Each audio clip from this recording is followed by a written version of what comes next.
की राज्यपाल महोदय हे राज्याचे घटनात्मक प्रमुख असतात. राज्यपालांचं बाबी भाषण आपण त्यांना तयार करून देतो. त्यावेळेला माझ्या सरकारनं हा निर्णय घेतलेला आहे असं ते आपल्या सगळ्यांच्या समोर त्या ठिकाणी आपलं मत मांडतात.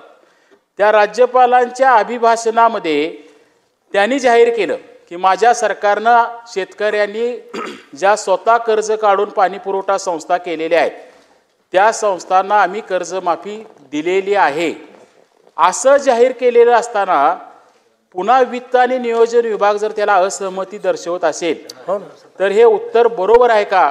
मित्रांनो, आत्ता जे सुरुवातीचे शॉट आपण बघितलेत हे पावसाळी अधिवेशनामधले सभागृहातले आहेत. आपण ह्या बातमीला पूर्ण पहा. आपल्या लक्षात येईल की अधिवेशनामध्ये विचारलेले प्रश्न आणि त्याची उत्तरं यात किती विरोधाभास आहे आणि हा विरोधाभास आपल्या ग्राउंड लेवलच्या लोकांमध्ये किती संभ्रम निर्माण करतो याचं हे जिवंत उदाहरण आहे. चला पाहू आता आपण संपूर्ण बातमीला. आणि हो मित्रांनो, व्हिडिओला लाईक शेअर नक्की करा, चॅनल सबस्क्राईब नक्की करा. की राज्यपाल महोदय हे राज्याचे घटनात्मक प्रमुख असतात आणि आम्ही सगळेजण मंत्रिमंडळात काम केले. राज्यपालांचं बाबी भाषण आपण त्यांना तयार करून देतो आणि राज्यपाल सभागृहासमोर अधिवेशन सुरू होत असताना जे भाषण करतात त्यावेळेला माझ्या सरकारनं हा निर्णय घेतलेला आहे असं ते आपल्या सगळ्यांच्या समोर त्या ठिकाणी आपलं मत मांडतात.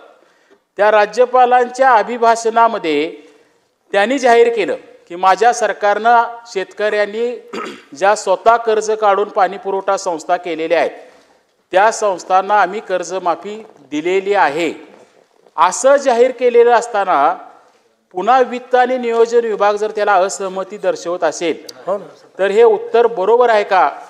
एवढं मला खरं तर आपल्याला या निमित्तानं विचारायचं आहे. आणि मग खरोखर आपल्याला ह्या शेतकऱ्यांना न्याय द्यायचा असेल, आज शासनाच्या निर्णय जाहीर केल्यामुळं खरं तर लोक वाट बघत थांबली.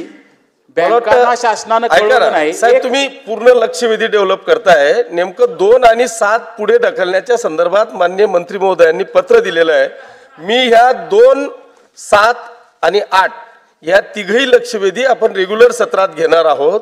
त्याच्यामुळे माझी आपल्याला विनंती आहे की आपल्याला सहकार मंत्री नाही अध्यक्ष महोदय, सन्माननीय विनय कोरे साहेबांनी जो मुद्दा उपस्थित केलेला आहे तो आर्थिक बाबीचा मुद्दा आहे.